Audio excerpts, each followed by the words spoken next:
Shalom, selamat pagi Bapak Ibu Saudara-saudara. Dari Bukit Sion Makale menyapa kita semua dengan harapan kita semua dalam keadaan yang sehat dan baik-baik saja.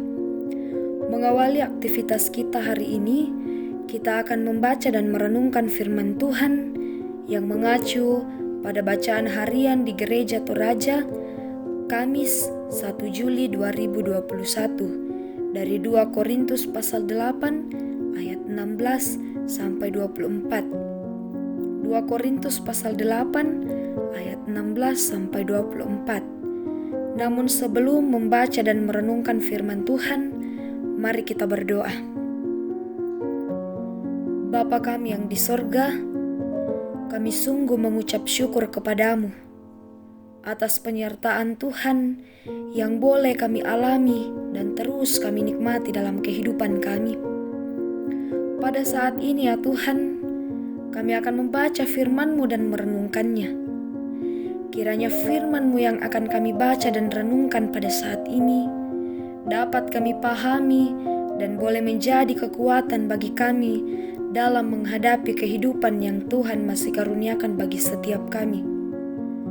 Roh Kudus kiranya menolong kami dan menyertai kami, sehingga kami tidak sekedar membaca, tetapi firman ini kami lakukan dalam seluruh kehidupan kami, terus menguatkan serta menopang dalam setiap pergumulan yang kami hadapi. Ampunkan segala dosa dan kesalahan kami, di dalam nama Yesus Kristus kami berdoa. Amin. 2 Korintus pasal 8 ayat 16 sampai 24. Titus diutus.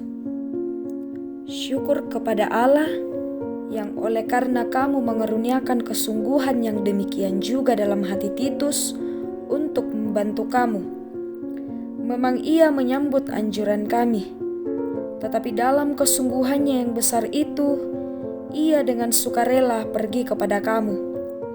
Bersama-sama dengan dia, kami mengutus saudara kita yang terpuji di semua jemaat karena pekerjaannya dalam pemberitaan Injil. Dan bukan itu saja, ia juga telah ditunjuk oleh jemaat-jemaat untuk menemani kami dalam pelayanan kasih ini, yang kami lakukan untuk kemuliaan Tuhan dan sebagai bukti kerelaan kami.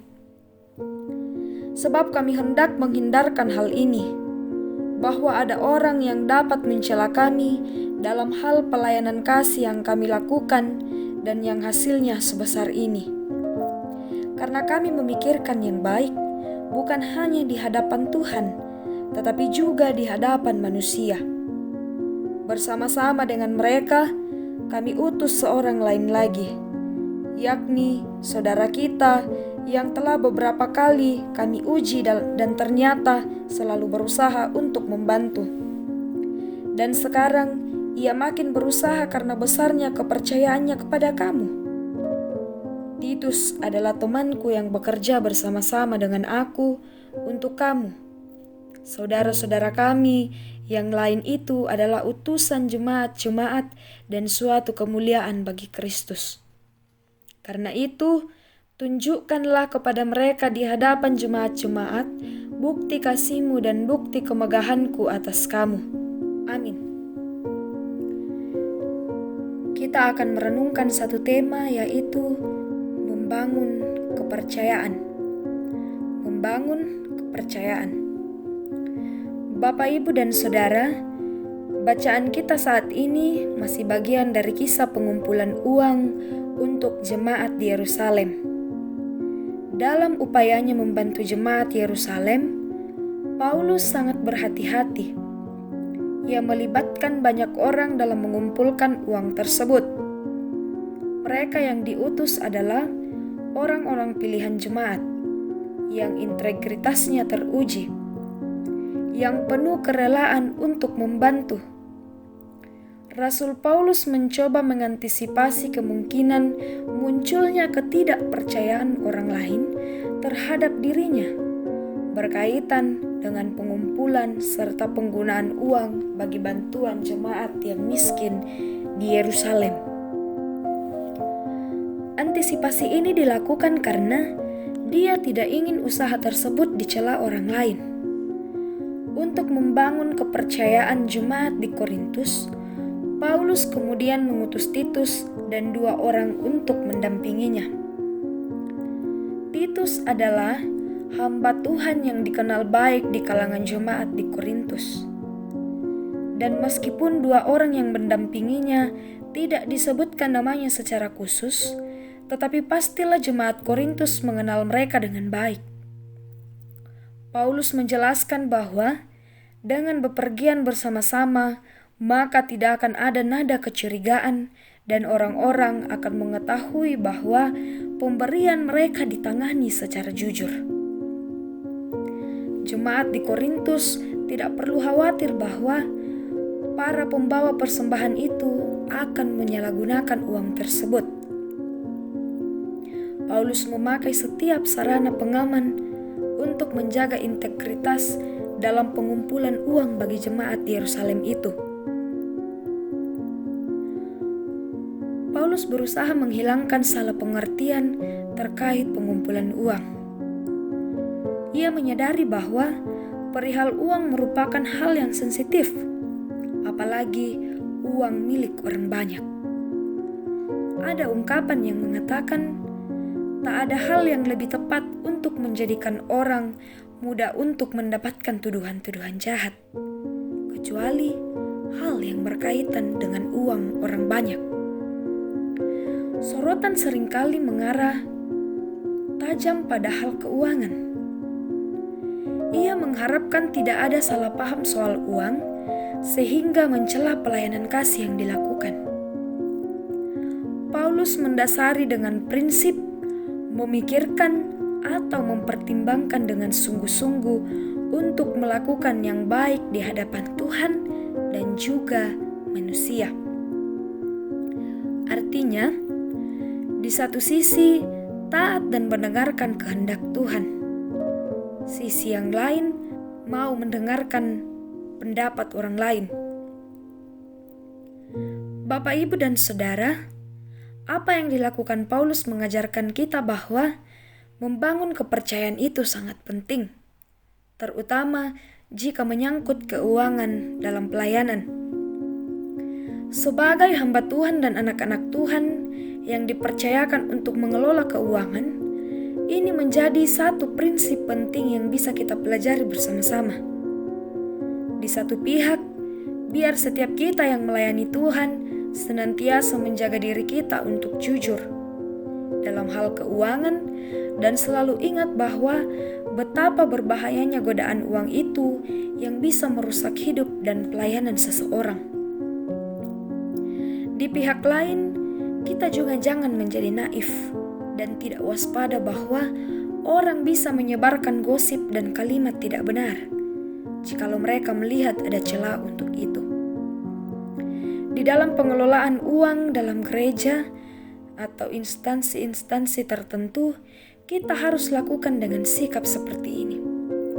Kita terbuka dengan catatan keuangan, tidak ada yang tidak beres di dalamnya. Kita mencatat semua transaksi yang ada. Kita mengelola dengan jujur dan bertanggung jawab. Dan dengan demikian, tidak membuat celah bagi orang-orang untuk mencurigai, tidak percaya, dan menjatuhkan kita dalam hal keuangan.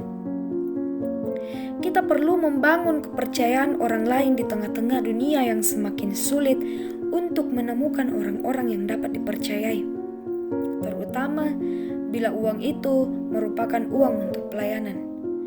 Karena itu, marilah tetap berupaya menjadi pribadi yang jujur dan dapat dipercaya bagi semua orang, sehingga melalui pribadi kita, orang akan semakin mengenal kebenaran dari Allah. Amin. Mari kita berdoa. Terpujilah Engkau ya Tuhan dalam seluruh kehidupan kami. Kami mengaminkan firman-Mu yang baru saja kami dengarkan, bahwa firman-Mu yang akan terus menuntun kami ke jalan yang benar, sesuai dengan kehendak-Mu.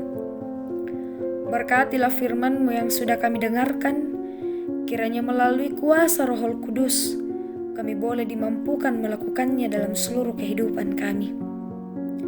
Ya Tuhan, ya Allah kami membawa kehidupan kami kepadamu, secara khusus aktivitas kami sepanjang hari ini. Kiranya Tuhan menopang kami dalam apapun yang akan kami kerjakan, sehingga ya Tuhan, apapun yang kami kerjakan dapat menjadi saluran berkat bagi sesama kami. Dan kami lakukan semua itu atas dasar iman di dalam Tuhan Yesus Kristus. Kami berdoa kepadamu Tuhan, mendoakan seluruh jemaat-Mu di tempat ini dan seluruh jemaat Tuhan di muka bumi. Tuhan memberkati setiap jemaat-Mu. Tuhan memberkati dan mengasihi dalam segala keberadaan mereka. Biarlah dalam seluruh kehidupan mereka, pengharapan mereka hanya kepadamu saja. Kami berdoa untuk setiap usaha, pekerjaan yang ditekuni oleh setiap jemaat-Mu. Berkatilah ya Tuhan, kiranya lewat semua itu menjadi kesaksian bagi mereka betapa Tuhan memelihara kehidupan mereka dan mereka pun jadi saluran berkat dalam seluruh kehidupan mereka. Bapa di sorga, kami berdoa untuk seluruh umat-Mu yang berseru dalam pergumulan, baik yang sedang sakit, kiranya Tuhan menyembuhkan, Tuhan pulihkan. Yang bergumul karena makanan, kiranya Tuhan cukupkan. Baik yang bergumul karena pekerjaan, kiranya Tuhan membuka ruang dan kesempatan bagi mereka untuk bekerja. Yang bergumul karena ekonomi, kiranya ya Tuhan Engkau menopang kehidupan mereka.